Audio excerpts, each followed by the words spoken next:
Ang mabuting balita ay para sa lahat. Ako po si Father Fiel Pareha at ito po ang ating segment, ang Daily Devotion, na kung saan tayo po ay magdarasal, magbabasa at magninilay kasama ng salita ng Diyos sa buong taon. Manalangin tayo. Sa ngalan ng Ama, ng Anak at ng Espiritu Santo. Amen. Halina, banal na Espiritu, iwanagan mo ang aming puso at isip nang maunawaan at may sa buhay namin ang iyong salita.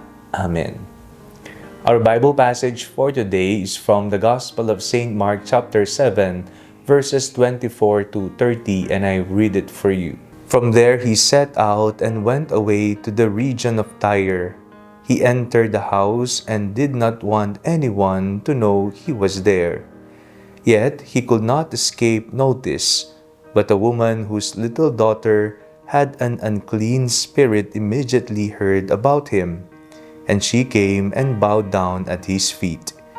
Now the woman was a Gentile of Syrophoenician origin. She begged him to cast the demon out of her daughter. He said to her, "Let the children be fed first, for it is not fair to take the children's food and throw it to the dogs." But she answered him, "Sir, even the dogs under the table eat the children's crumbs."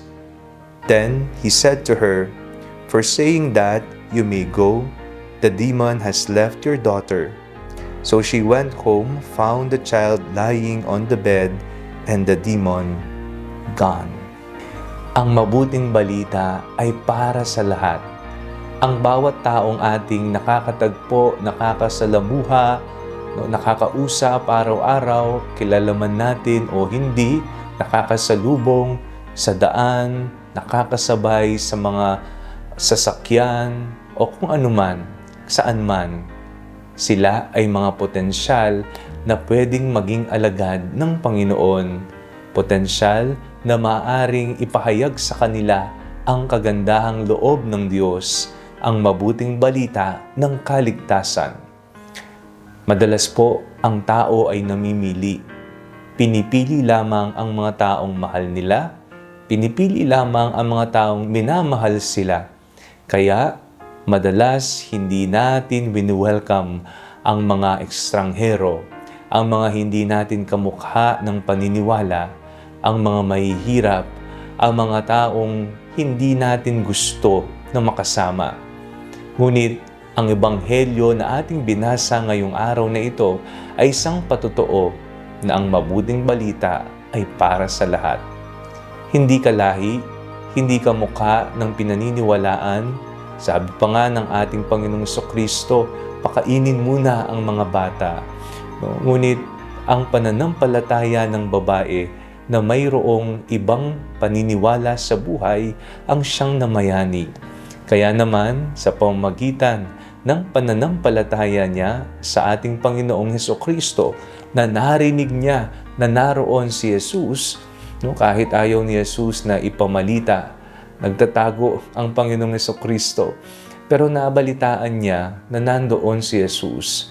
Pumunta siya, nakiusap, nanikluhod sa harapan ng Panginoon at hiniling nawa pagalingin ang kanyang anak na inaalihan ng masamang espiritu. Nakita ni Jesus ang malaking pananampalataya ng babae. Kaya naman ang sabi niya, umuwi ka na at wala na ang masamang espiritu sa iyong anak. Natanggap ng babae ang mabuting balita. Tayong lahat ay potensyal na maaring magpahayag ng mabuting balita sa iba, sa mga taong ating nakakasalamuha, sa mga taong ating nakikilala, sa mga tao na ating nakakausap. Kaklose man natin o hindi natin kaklose sa ating buhay. Manalangin tayo. Panginoong Jesucristo, turuan niyo po kami na buksan ang aming mga buhay para sa ibang tao, hindi man namin kamukha ng paniniwala o hindi namin gusto na makasama sa buhay. Nawa biyayaan mo kami ng banal na Espiritu upang tanggapin sila sa aming buhay nang maipahayag namin ng lakas loob, ng may pagmamahal, ang mabuting balita ng kaligtasan. Amen. Sa ngalan ng Ama, ng Anak at ng Espiritu Santo. Amen. Huwag po ninyong kalimutang i-like ang video ito, mag-comment po kayo and share it with your family and friends. Ang Panalangin Bago Matulog ay may sariling Facebook page na po. Huwag niyo pong kakalimutang mag-like at mag-follow dito, and do not forget to subscribe to our YouTube channel. I-click niyo lang po ang link na nasa description ng video ito, o kaya naman po just search Father Fiel Pareha. Kung nais nyo naman pong maging updated sa mga kaganapan ng ating pagpapahayag, you can join our broadcast channel dito po sa ating Facebook page. God bless you po.